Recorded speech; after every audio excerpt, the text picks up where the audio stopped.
末日来临，暴风雪呼啸。当我窝在农村的自建别墅里涮着羊肉火锅，前妻和小白脸却冻得相拥在一起，啃着发毒的干拌馒头，自我安慰：我们有钱，有钱就能买到一切。我想起前世被他砍死的场景，有钱先买到自己的命再说吧。我重生了，重生回到天灾来临前10天，正巧碰到苏珊嚷着要跟我离婚，我忍住汹涌的恨意，一口答应。他也没想到我突然松口，放弃纠缠。真的答应跟我离婚吗？你可别再耍什么花招。我没时间和你吵，现在马上去民政局离婚。路上看着苏珊满脸得意洋洋，眉眼间掩不住的春色，我努力克制住干掉她的冲动。上一世在饥寒交迫之际，她拿起斧头朝我砍来，那剧痛仿佛还残留在天灵盖上。这一世我一定要让她血债血偿。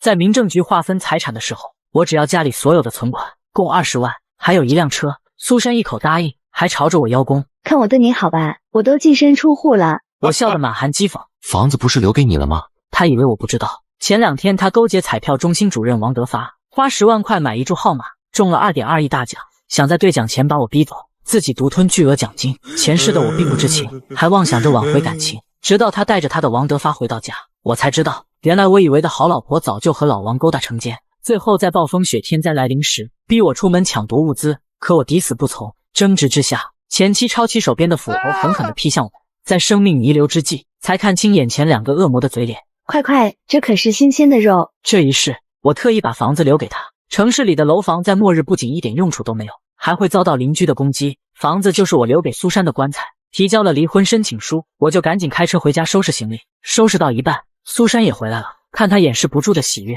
我猜应该是把2.2亿奖金拿到手了。但我毫不理会，继续整理着我的那些衣物，特别是加棉加厚的冬装。再见了凉皮，带着你的那些破烂滚回你的农村去吧，我要出去玩了。苏珊大笑的走了，我马不停蹄的翻箱倒柜，她的冬装全都带走。路过厨房扫荡的时候，我还不经意瞅到了一把眼熟的斧头，这本是用来砍大棒骨的，没想到前世却成了我致死的凶器。凝视片刻，然后顺手把它拿出来放到桌子上。最后我环视了一眼这个空空如也的房子，在几个关键的隐蔽位置装上了实时监视器。处理完毕，我带着东西开车连夜赶回农村老家。见到爸妈，我的眼泪忍不住流了下来。前世断电断网，我也没能和他们取得最后的联系，也不知道他们有没有熬过那场天灾。看到我哭，他们慌了神，连忙追问怎么回事。我犹豫再三，还是把所有的事都和他们说了，也包括天灾重生，气得我妈泪水连连。我爸点了根烟，刚要怒骂爸妈，现在不是说这个的时候，我们要赶紧改造房屋，囤积物资。我爸把烟一掐，干脆说道：行，你说咋办就咋办。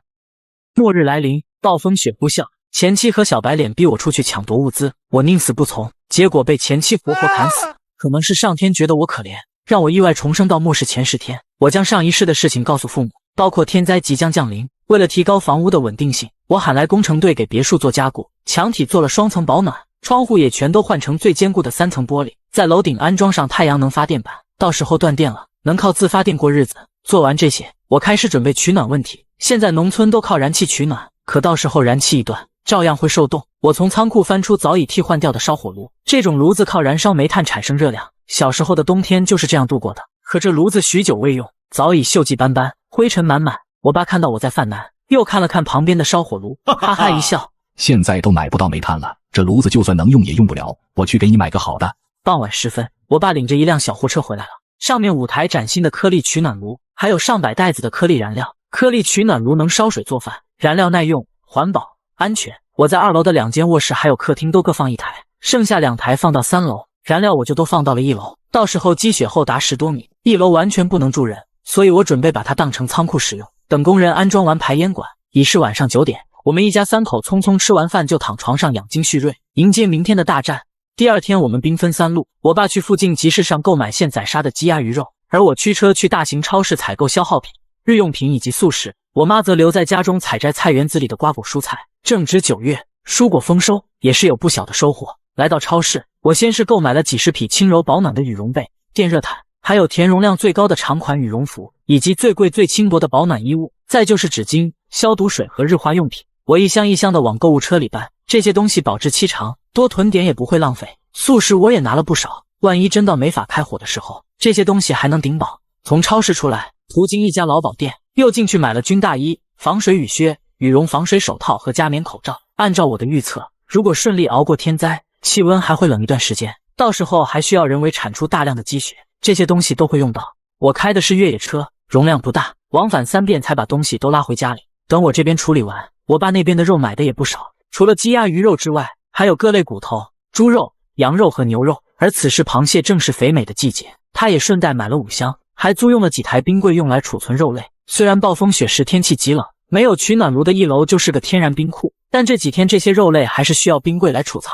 外出采购结束后，接下来开始帮妈妈采摘瓜果，我爸则趁这个空档又去批发了一堆调味品，还有食用油、大米、面粉等等，也装了满满一车拉回来。休息时我看了一下朋友圈，就出现了前妻的大脸以及和他亲密的王德发合照。根据这几张图片不难看出，他们在三亚玩得很是快活，住着好几千一晚上的星级酒店，吃着海鲜大餐。我真心的给他点了个赞，好好玩，享受人生中最后的快活时光吧。说完我放下手机，去卫生间舒舒服服的洗了个澡。突然我意识到一个问题，让我浑身汗毛竖起。没有储存饮用水，暴风雪断的不只是电，还有水。水管冻住，水箱冻裂，只能靠融雪来解渴。温度低，融化的慢不说，那些雪化出来的水往往掺杂着灰尘、沙粒。前世前妻和王德发喝的是矿泉水，而我只能喝雪水，喝完腹痛难耐，腹泻不止。这个时候距离天灾来临只剩不到5天了，我连忙去找我爸想解决办法。我爸听完我的话，笑得高深莫测。原来我爸早就想到这个问题了，联系了一位干工厂的叔叔，定制了3个不锈钢水箱，不仅保暖，还是304材质的。等拉来一看，面积足足占了大半个院子，存水量够我们一家3口用上大半年了，省着点用1年也没有问题。还买了个大型净水器，如果水出现了污染，也不至于束手无策。解决完这个大事，我又细细回想前世发生的一切，想着还需要做什么。我爸我妈却突然想到了一件事，糟了，地里的玉米还没有收。末日来临，暴风雪呼啸。解决完用水问题，我看一下时间，距离天灾降临还有3天，现在就差地里的玉米还没有收。虽说玉米水分还没干透，还不到收割的时候，可暴雪来临，糟蹋了总归可惜。于是我又连忙联系收割机去收玉米。这下终于引起村里人的注意，他们纷纷站在地头上指指点点。我看你们是种果树种糊涂了，这距离收玉米至少还得需要10天呢。你这提前收了会发霉不说，玉米贩子一看湿度太大，也不会收的呀。我爸笑着说道。不碍事。我也连忙上前好心提醒。叔叔伯伯们，今年这天气感觉不太正常，还是早点收了安心。你小子懂什么？你下过几次地？我爸妈听后毫不理会，我却有些忐忑。临近天灾来临，这天气却没一点变化。我既然能重生，那天灾会不会也不再重现？如果没像前世那样发生，那这季的收成可真是损失不少。我将担忧讲给他们听，爸妈却一脸不以为然。如果没发生，那自然最好，一片玉米地买一个安心，也值了。有了爸妈的支持，我已经没有什么后顾之忧。收割完玉米，又把剩下的豆角晾晒成干，南瓜打成南瓜酱，西红柿做成罐头，刚采摘的雪梨则准备扔到雪里做成冻梨。一些不好处理也不好储藏的通通放到了冰箱冷藏室，好在之前就冰箱还没扔，拿出来还能用。忙完这些，已经是2天之后，我躺在床上静静等待天灾降临。第2天，天气巨变，本来第一场秋雨过后就进入秋天，没想到天气突然急剧升温，气温1度升至40度，全国各地都在哀嚎，嚷着这秋老虎太厉害了。我的心越来越沉，果然来了，前世也是巨热了2天，在第3天的下午，突然刮起大风，温度骤降，然后暴雪接踵而至。我在相关的帖子底下留言说这天气不正常，建议大家囤点物资，以防不测。结果却引来网友一片嘲讽：你是来卖物资的吧？又一个看末日小说看傻的，谁家这么热的天气囤食物？看着网友回复的消息，我有些无力反驳，希望我那短暂存在的提醒能引起点人们的关注。如果有人听劝，那最好不过了。把手机扔一旁，我又投入到忙碌中。时间紧迫，我爸正在安装每个楼层之间的隔挡，到时候可以缩小空间，增强取暖效果。我妈则依然围着灶台转悠，蒸馒头、蒸包子、烙饼，还包了不少水饺，到时候可以直接下锅吃。时间就这样加速过去。突然，手机中的监控软件提醒我，前期的那所房子有人来了。我一看，是他和王德发提前回来了，比前世早1天。虽然不知道他们为何改变了行程，但我透过监视器观察到他们并没有什么异常。2人吐槽了一下这该死的炎热天气后就睡了。可他们想不到的是，一觉睡醒，迎接他们的是世界巨变。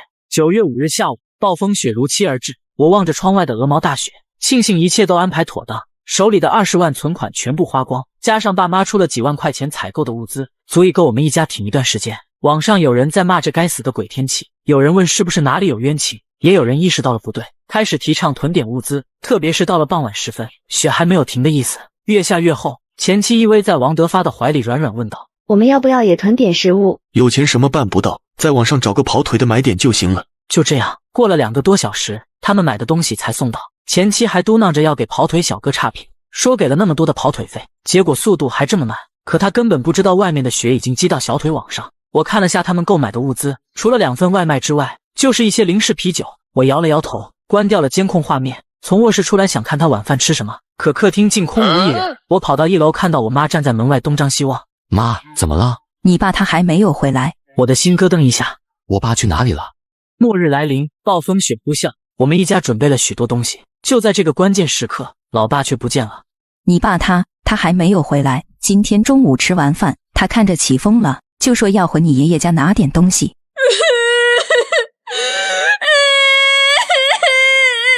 妈，你先别急，我现在就开车去找爸。暴雪天能见度极低，同时地上的积雪也让人寸步难行。就在这时，我爸自己开车回来了。幸亏我想得周到，早给轮胎加上防滑链，要不然啊，我到半夜才能回来呢。还挺有脸是吧？害得我和儿子快要吓死了。我爸只是笑了笑，走到车旁往下搬东西。先是一些农用工具，铁锹、镰刀、锤子，还有一把电锯。这些工具不仅能够铲雪，关键时刻还能防身。在末世，往往人心比自然环境更加危险。随后又搬下来几麻袋的柿子。你娘俩最爱吃的脆柿子，是咱老家门前的那棵树结的，熟的差不多了，我就给打下来了。不知是风太大还是怎么的，我眼前被一层泪模糊了视线。这时车上跑下来一条狗，老爸说看它可怜，就给带回来了。看你长得这么憨，以后你就叫大傻吧。夜里，风从门缝里刮进来，呜呜作响，我被吵得睡不着。这时我看见客厅亮着灯，是老爸拿着厚实的塑料布准备把窗户钉上，这样做既防风又保暖。爸，你钉上的这布透气性怎么样？别到时候咱们闷出病了。好像忘了和你说了，房屋加固的时候，我还顺便做了个通风系统，再怎么封窗，空气流通都是没有问题的。哇哦，牛逼！我再一次为我爸的先见之明竖起大拇指。见没什么需要我帮忙的，我就回到了房间。我拿起手机准备上网冲回浪。就在这时，爷爷，您孙子给您来电话了。定睛一看，来电人正是苏珊。凉皮，家里厚的被子呢？我都快被冻死了。哦，厚被子啊，那是我买的。咱俩离婚了，肯定是被我带走了呀。连床被子都要计较，你就是个只配用破烂的乡下人。我也懒得听他说话，直接挂断了电话，接着打开了监控。他既然敢挂我电话，还有这个空调是不是坏了？一点都不炙热。好了好了，宝宝，雪说不定明天就停了，咱们抱着睡就不冷了。你们就好好抱着吧，看不把你们冻成狗。现在物资也囤的很多，房子也改造的差不多了，可我总觉得还是不够，因为前世我并没有活很长时间，这场灾难会持续多长时间我也不清楚。我现在能做的就是尽量活得够长。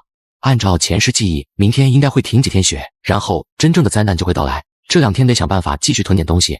丁，庇护所改造完成，物资收集完成，系统开启，恭喜宿主开启末日仓库系统。哦，我去，我也有系统了。听这系统名字，应该会给我个仓库吧？对的，本系统会给予宿主一个异能空间仓库，除了此功能外，其他功能暂未解锁。解锁其他功能需要宿主存活足够的天数。系统功能解锁需要存活天数，看来这个灾难会持续很长时间。打开异能空间，随后我便被带到一处密闭空间。我累了个去，这么大的空间能装多少东西啊？储存食物的问题解决了，现在要做的就是尽可能多囤点物资。穷啊，还是要想办法弄点钱，明早和爸妈商量一下吧。随后我便退出了空间。第二天一早，当我来到客厅找老爸商量解决钱的问题时，电视上正在播报回暖的相关报道。本次暴雪天气已过，后续天气将持续转晴。爸，现在回温只是暂时的，2天后真正的灾难才会到。末日来临，暴风雪呼啸，我们一家准备了许多东西，老爸也对房子进行了改造。就在这时，我竟然无意中完成系统任务，开启末日异能仓库。爸，现在回温只是暂时的，2天后真正的灾难才会降临。生怕老爸不信，我又加了句：我说的是真的，你一定要相信我。闻言，老爸呵呵一笑：你是我儿子，爸不信你信谁？听完老爸的话，我一阵感动。随后我便和老爸商量了一下怎么搞钱，同时我也说了昨晚开启异能仓库的事。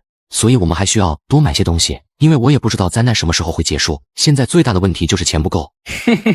傻儿子，钱这个事好说，去银行不就行了？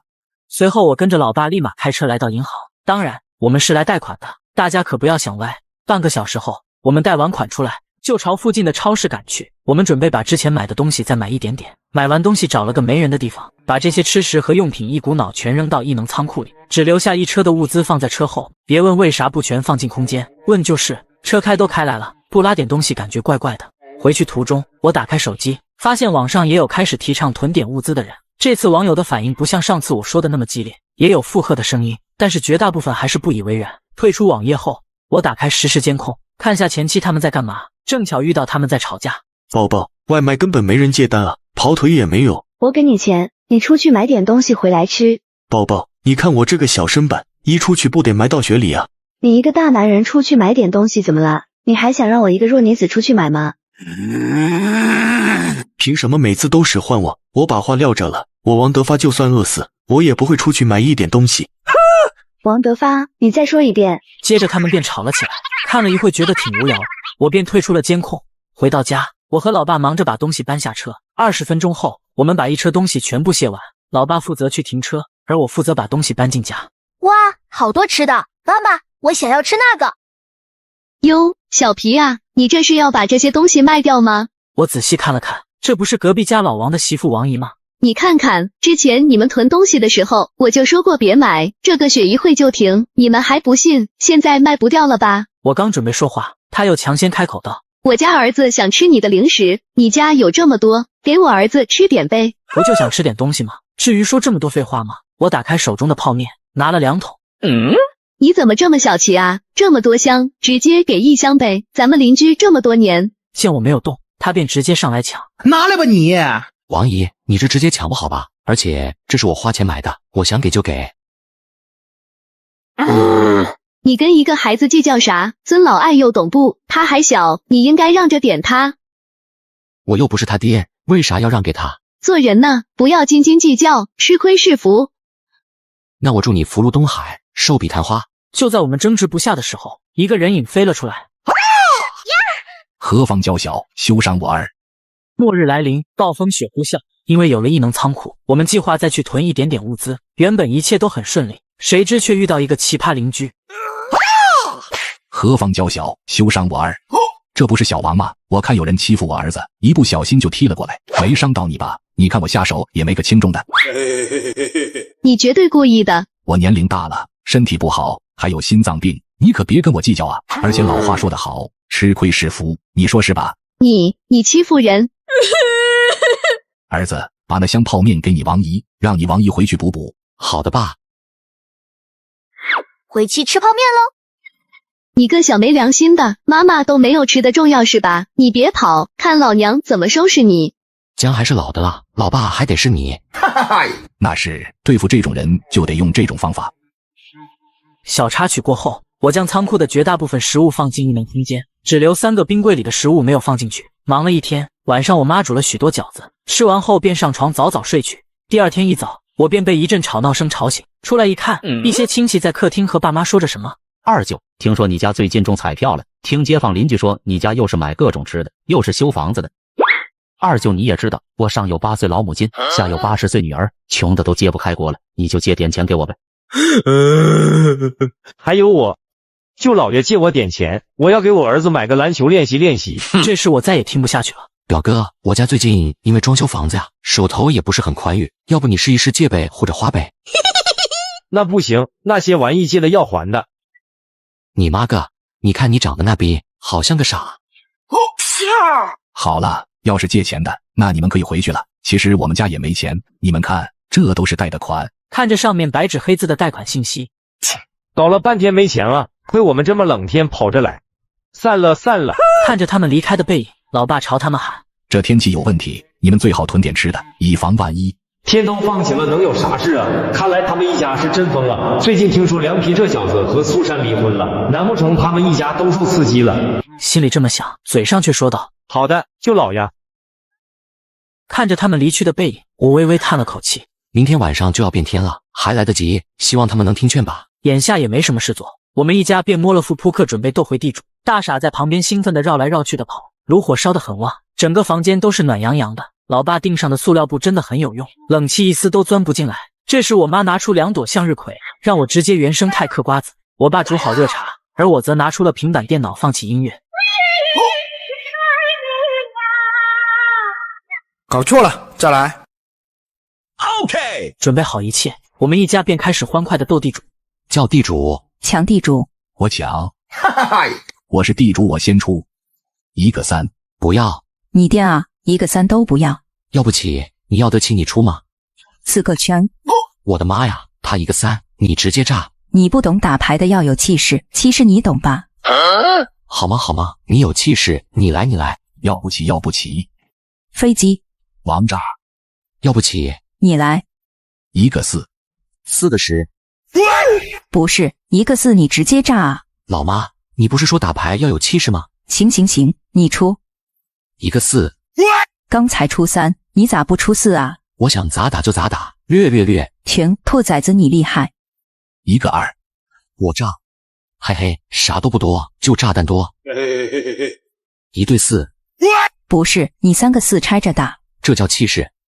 1对2，爆单。不要。4个周。傻儿子，你炸我干嘛？咱俩是一家的啊。翻倍懂不懂？1个3。要不起。1个3啊。我不知道3吗？就是要不起呀。你剩下什么牌？1个3啊。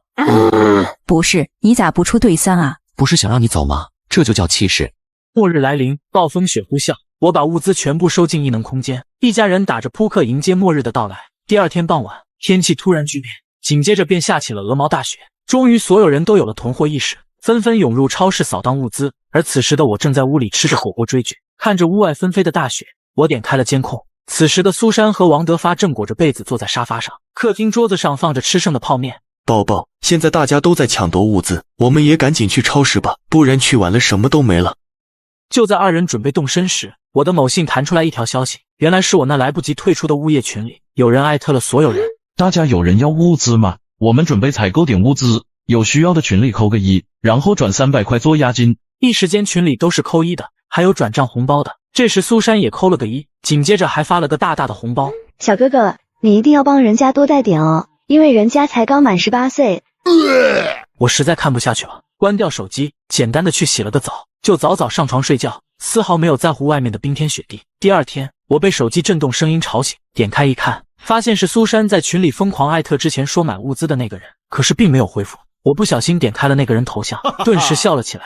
这个人名叫大驴。末日来临后，他靠着掌控物业的大批物资，成了天灾时作威作福的小霸王。上一世，苏珊让我去他那求点食物回来，谁知道他是个变态，害我差点菊花不保。呵呵，他要是能把你的物资吐出来，我倒立吃翔。关上手机，我拉上被子睡起了回笼觉，一觉睡到中午，刚想去拿根冰棒吃提精神，然后就闻到一股浓郁的肉香，原来是我妈炖的羊蝎子火锅。羊蝎子被炖的酱香浓郁，软烂脱骨，还有各类肉卷、蔬菜、豆制品做配菜。我蘸着麻酱和花生酱吃得不亦乐乎。这时我看到我妈的嘴唇嗫嚅了几下，却犹犹豫豫没有开口。妈，你有什么话想说的吗？我妈迟疑了片刻才说道。妈每次想到你前世发生的一切，就难过的睡不着，那时候的你该有多痛呀。我爸也放下筷子，闷了一口酒。都怪爸妈没能保护好你，这一世我们会加倍补偿你的。看着他们为我担忧，为我自责，我暗暗发誓，这一世我一定要照顾好2老。与此同时，我心中对苏珊的恨意也到达了顶峰。吃完饭，刚好手机拍了羊蝎子新鲜出炉时的照片，看了眼窗外的大雪，我把照片编辑成9宫格发到朋友圈，仅苏珊可见。发完我便刷起了视频，不到10分钟，苏珊就弹起了视频邀请，我拒接，接着又是电话，刚接起来就是震耳欲聋的咆哮声。羊皮，你在哪里？为什么你还能吃上火锅？你都和我离婚了，还管我去哪里？你回你爸妈家了，对不对？我拍了一张家里照片发给他。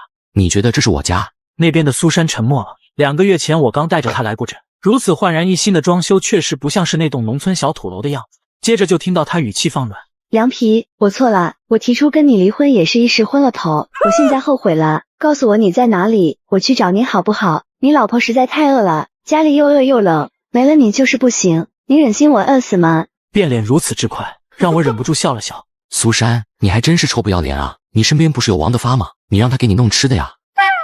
羊皮，你别误会啊，她只是我的男闺蜜，纯友谊那种，你懂吧？你说的话狗都不信。苏珊，我劝你好自为之，好好反省。挂断电话，点开监控，就看见苏珊踹了一脚在旁边的王德发。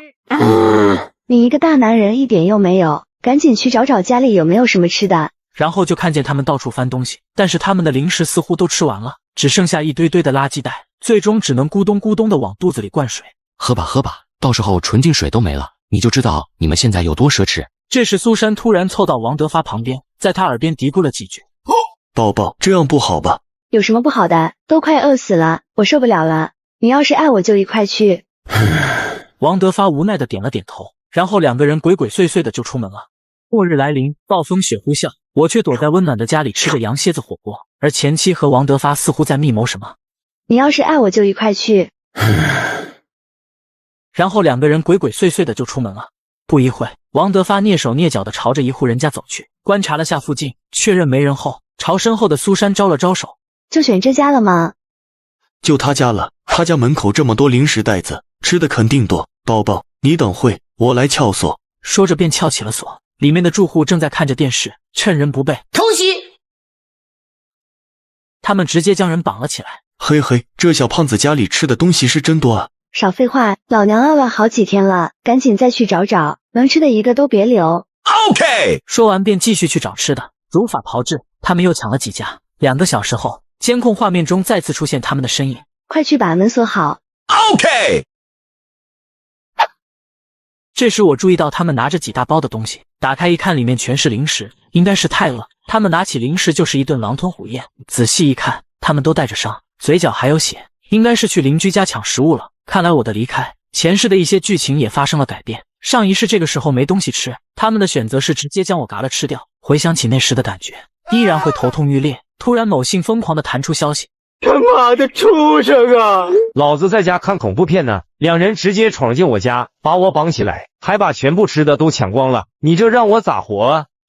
丧尽天良啊！我在拉屎，两个人闯进来，二话不说直接给我绑起来，绑就绑了，你倒是让我提个裤子啊！二弟都被冻住了。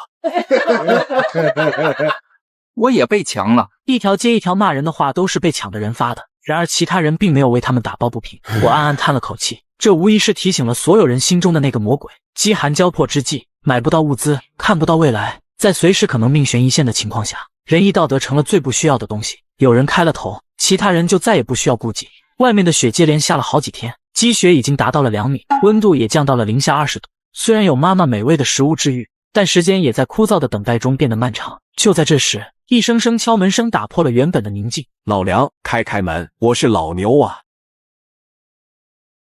来人正是我们奶赵村的村长牛德华。哟呵，可以呀！家里这么暖和呀，不错不错。村长，你来我家有什么事吗？这是小皮嘛，都长这么大了，上次见你，你才到我这里，我来这也没有别的事，就是来蒸些吃的。大雪来了，村里都没囤吃的，大家都饿得不行，所以我合计了一下，大家把吃的都交到我家，我是村长，由我来给大家统一调配，这样能保证大家都能活着。村长，我理解大家的困境，但这些粮食是我家辛苦得来的，我不能轻易交出，况且我家的粮食只够维系我们一家人的正常生活。做人嘛，要大度一点，这个时候我们应当团结一心，共度难关才对嘛。而且你家肯定有粮食，大雪来临前，我们都看见你家囤了不少吃的。不对啊，农村家里多少都会囤一些粮食的呀。而且雪停了2天，我看见大家都在收农作物，就算是天天吃大米，也不会这么快就吃完了。毕竟雪才刚刚下1个礼拜。我爸说的一点都不错，这粮食确实不会这么快就被吃完。这时，村长神色犹犹豫豫，支支吾吾的开口道：“那个粮食啊，被他们卖了。”末日来临，暴风雪呼啸，前妻和王德发居然干起了抢劫勾当，我就知道他们没憋什么好屁。然而，村长牛德华却急匆匆来到我家，开口就是征收我们家的全部粮食。那个粮食卖了，前几天来了伙城里人。搞错了，再来。随后他们以10倍价格收购，乡亲们哪里经得起这种诱惑，赶紧把地里的东西都收了，连家里的存粮也不放过，一起打包全卖了。我们想着就是一场普通的大雪，没想到会出现这种情况。我不知道该说些什么，千言万语汇成一句：吔屎啊你！接着我说道：村长，实不相瞒，我家其实也没有粮食，那些说我家有粮食的都是谣言。之前雪不是停了吗？我们把囤的东西全卖了，想及时止损，谁曾想大雪又来了。我爸看着我撒谎不脸红的样子，暗暗为我竖起了大拇指。依据我多年的经验看，这小鬼头应该在骗我。拜托，我叱咤奶罩村这么多年，主打一手老奸巨猾，想骗我门都没有。看着他怀疑的眼神，我又说道：“不信您来看。”我领着他来到仓库。几天前，我觉醒了末日仓库系统，我立马把家里储存的食物放进空间，不怕贼偷，就怕贼惦记。就在我打算全部都装进去的时候，我爸走过来让我留一些食物下来。您看，就这点东西，我们自己家都够呛，实在是给不了。不对啊，他家不可能只有这点啊，我们只看见进，没看见出啊。难道他家还有地窖？切，你家就这点吃的呀？还以为有多少呢？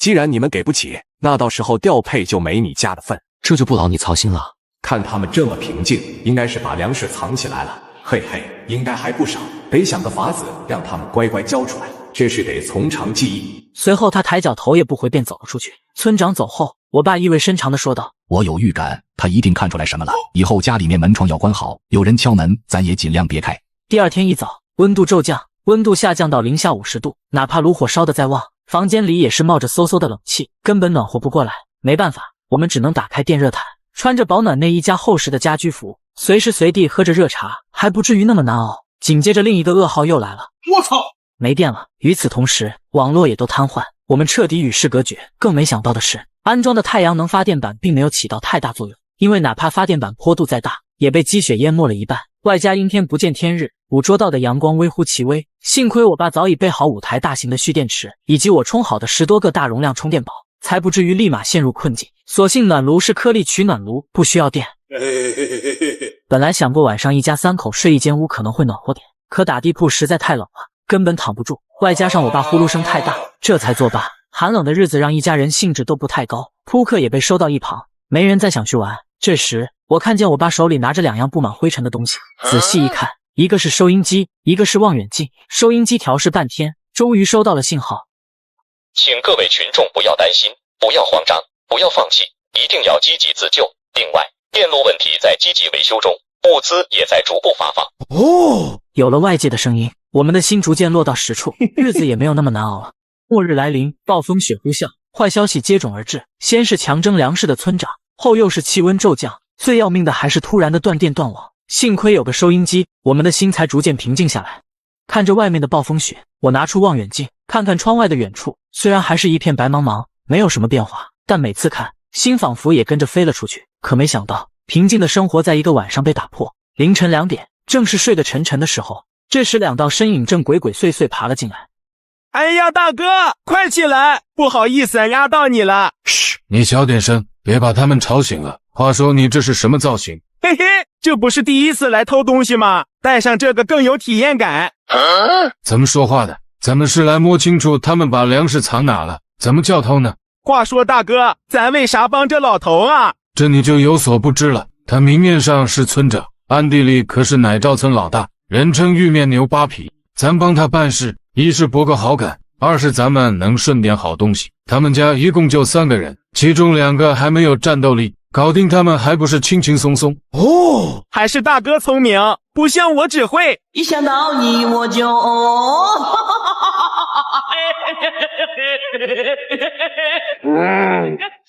有完没完了？说正经的，你那边有能进去的地方吗？没有，我这边窗子都锁起来了，而且那个窗户好像还改造过，梆硬。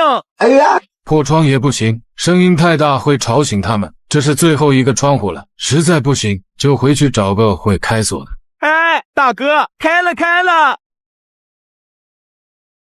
不错不错，今晚给你加鸡腿。好了，别乐了，快进去吧。OK。话说这什么破天气，冻死人了！难道真的是世界末日？嘿嘿，大哥，真进来了，还别说，他家还挺暖和。嘘，小声点，赶紧去找，咱俩分头行动，找到地窖，咱们在这里汇合。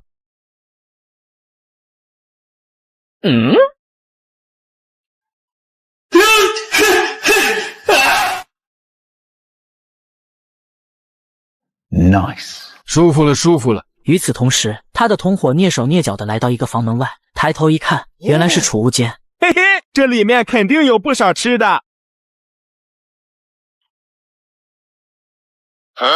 不是，这么大的地方就放这点吃的吗？而且这也不像有地窖的样子，这个老骗子。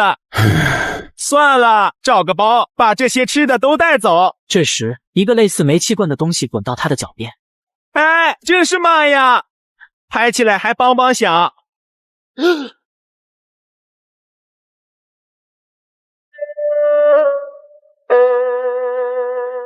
我被突如其来的巨响吓醒，这时外面传来悉悉索索的翻掌声，我意识到家里可能遭了贼。特么的，还睡？人都跑家里了，我不到啊！跟我出去看看。说完，快速走出卧室门，来到客厅，便看到一个人在到处翻找东西。我大喊一声，嘿！他似乎被吓了一跳，转头看向我，看到只有我一个人，他轻蔑地笑了笑，这是看不起我呀？那就别怪我关门放狗了。转头看了看大傻，还等什么？咬他！你别过来，我会武功的。说完，大傻便冲上去与小偷扭打起来，扭打声将我爸我妈也吵醒了。我将情况简单的和我爸妈说了一下，我爸是个暴脾气，二话不说便冲了上去。是。我去，老爸这么猛的吗？那是，你爸当年可是乃赵村争霸赛亚军。哎呦，这都多少年前的事了，还提他干嘛？嘿嘿。就在我们说话的时候，小偷突然跳了起来，直接朝着厕所冲去，速度快到让我们都没反应过来。老毕斗，你等着，我一定会回来的。老二，你人呢？快走！说完，他便一跃而下，接着掏出一个东西，一支穿云箭，千军万马来相见。我他妈来了！快上车！老三，还是你靠谱。大哥，我没上车。末日来临，暴风雪呼啸，我们刚遭遇停电危机，没想到家里又进了2个小偷。原以为就是普通的盗窃，可事情并没有那么简单。因为不知道他们是否还有其他人埋伏，所以我们并没有追出去。一段时间后发现没有动静，我便和我爸去找他们进来的地方。最后我们发现是厕所的窗户忘记关了，才让他们溜了进来。因为塑料布家里不够，所以我们就把窗户锁上，然后我爸拿来木板将窗户封上，防止冷风吹进来。我靠，牛逼！回到客厅，发现我妈在检查大傻有没有受伤。妈，大傻有没有受伤？除了嘴角这块被划破了点皮，其他地方都没事。我看了眼大傻，他一点痛苦的样子都没有，还冲着我笑，一脸骄傲自得。我忍不住摸摸狗头，喂给他一块肉干。今晚多亏了大傻，关键时刻他真的不带送的。哈哈哈。明天给你做顿好吃的，犒劳你哦。这一夜我们都没咋睡，就在沙发上将就了一晚。天刚蒙亮，我妈就起床给大傻熬大补汤，给他补身子。我跟我爸则用望远镜谨慎地观察了一下劫匪的来路以及方向。这2个贼应该是从那边来的，积雪已经到2楼了，他们很容易就能爬到这，正好这个窗户没有锁，他们就进来了。老爸，我觉得这2个小偷和村长脱不了关系。首先他们进来什么都没拿，反而感觉有目的的在寻找什么，而且还是在村长来完家后才发生的事，这一切不可能这样巧吧？不过也没事，就算给他们找，他们也找不到什么。话虽如此，咱们也要做好防护措施。我爸眉头皱了半天，然后突然想到了什么，直接朝着仓库跑去。接着就看见我爸从仓库找出30多个大型老鼠夹，这本来是用到果园里的，我爸之前怕它威力太大，夹到人，所以就没用，现在正好派上用场。我爸将它们围着房屋周围放进去。老爸，你这确定能夹到吗？只要雪在下的厚度不超过人的身高，就能夹到。如果超过了也没关系，拿出来再放就是。嘿嘿，我看这次他们敢不敢再来。傍晚，当我们正沉醉于享受骨头汤的美味时刻，屋内的灯光突然闪烁，随后整个房间被照亮。电来了，我爸反应最快，直接朝着我们喊道：快把蓄电池和充电宝都拿出来充电。说完，我们全家立刻行动起来。不一会儿，所有的充电设备都已经连接好。看着设备重新充满电，我不由得感叹国家电网的强大和可靠。我按下手机的开机键，我有苹果，中国有菠萝手机。屏幕亮起，显示着熟悉的桌面。检查一下网络，发现网络已经恢复了。咦，停电的这段时间，监控录像一直在录制吗？原来是带有电池的监控仍在录制着视频，并自动保存。在网络恢复的时候，又开始往我这边传输数据。我点开传输好的视频，简单看了下，偶然发现了一场好戏。就在几天前，兴许是食物又吃完了，苏珊和王德发大吵了一架，并且动了手。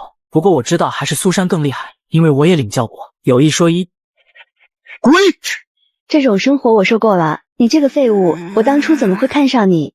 苏珊，这些天你吃的喝的都是我抢来的，你有什么资格说我？而且明明是我抢来的食物，你吃的比老子还多，还好意思说我废物？我没说你，你倒是好意思先说我。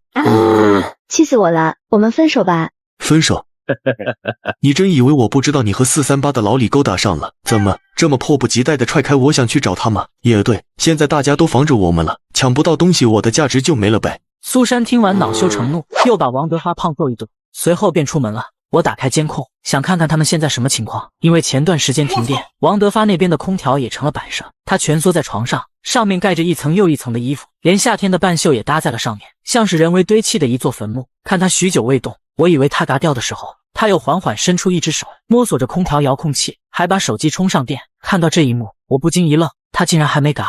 末日来临，暴风雪呼啸，停了许久的电终于来了。我给设备充上电，打开手机查看监控，发现王德发还没嘎。零下50度的天气，也不知道他是怎么扛过来的。想起前世他俩对我的压迫，我的脑海突然闪过一个想法，我向王德发打去视频电话，他拒绝一次，我就再打一次。在我这样一直拨打下，他终于接了。你干嘛？他看见我红光满面的样子，也是一愣。哟，看你这样子，这日子不好过呀。